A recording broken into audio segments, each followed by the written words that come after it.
நற்செய்தி வாசகம். மத்திய எழுதிய நற்செய்தி 11ஆம் அதிகாரம். ஆண்டவரின் உயிருள்ள வார்த்தைகள் 28 30 முடிய. மேலும் அவர், பெரும் சுமை சுமந்து சோர்ந்திருப்பவர்களே, எல்லோரும் என்னிடம் வாருங்கள், நான் உங்களுக்கு இளைப்பாறுதல் தருவேன். நான் கனிவும் மனத்தாழ்மையும் உடையவன். ஆகவே என் நுகத்தை உங்கள் மேல் ஏற்றுக்கொண்டு என்னிடம் கற்றுக்கொள்ளுங்கள்.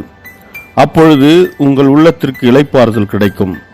ஆம், என் நுகம் அழுத்தாது, என் சுமை எளிதாய் உள்ளது என்றார். இது வாழ்வு தரும் கிறிஸ்துவின் நற்செய்தி. கிறிஸ்துவே உமக்கு புகழ். ಮತ್ತಾಯ ಅಧ್ಯಾಯ 11 ವಚನ 28-30 ಕಷ್ಟಪಡುವವರೇ, ಹೊರೆ ಹೊತ್ತುವವರೇ, ನೀವೆಲ್ಲರೂ ನನ್ನ ಬಳಿಗೆ ಬನ್ನಿರಿ, ನಾನು ನಿಮಗೆ ವಿಶ್ರಾಂತಿಯನ್ನು ಕೊಡುತ್ತೇನೆ. ನನ್ನ ನೊಗಕ್ಕೆ ಹೆಗಲು ಕೊಟ್ಟು ನನ್ನಿಂದ ಕಲಿತುಕೊಳ್ಳಿರಿ. ನಾನು ಸ್ವಾತಿಕನು ದೀನನೂ ಆಗಿರುವುದರಿಂದ ನೀವು ನಿಮ್ಮ ಆತ್ಮಗಳಿಗೆ ವಿಶ್ರಾಂತಿಯನ್ನು ಕಂಡುಕೊಳ್ಳುವಿರಿ.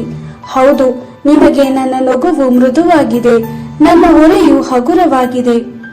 ದೇವರ ವಾಕ್ಯವಿದು. ದೇವರಿಗೆ ಕೃತಜ್ಞತೆ ಸಲ್ಲಲಿ.